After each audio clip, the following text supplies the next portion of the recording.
नमस्कार. शासन 4 यूट्यूब चॅनलवर आपलं सर्वांचं खूप खूप स्वागत आहे.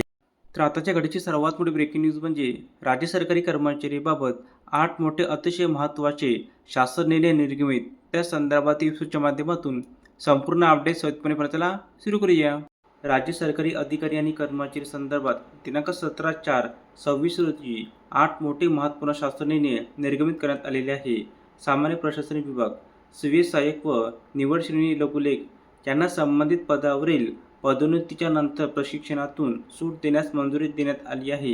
गृह विभाग, अपर पोलीस महासंचालक व संचालक, दळणवळण, माहिती तंत्रज्ञान व परिवहन, महाराष्ट्र राज्य पुणे यांच्या आस्थापनेवरील राष्ट्रपती संवर्गातील अधिकाऱ्यांचे वयाच्या 50 आणि 55व्या वर्षापलीकडे आहतकारी सेवेचे 30 वर्षांनंतर सेवा पुनर्वलोकन करण्यास मंजुरी देण्यात आली आहे.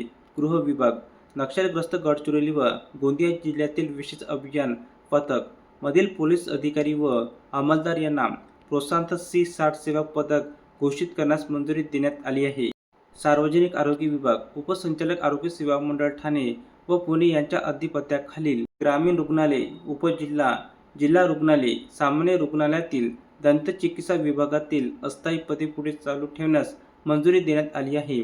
सार्वजनिक आरोग्य विभाग, राज्यातील 350 तालुका आरोग्य अधिकारी कार्यालयातील 1050 अस्थायी पदे पुढे चालू ठेवण्यास मंजुरी देण्यात आली आहे. विधी व न्याय विभाग, शासकीय कर्मचारी इत्यादी कर्ज, वाहन खरेदी अग्रिम, मोटर वाहन खरेदी अग्रिम वाटप इत्यादीकरिता निधी वितरण करण्यास मंजुरी देण्यात येत आहे.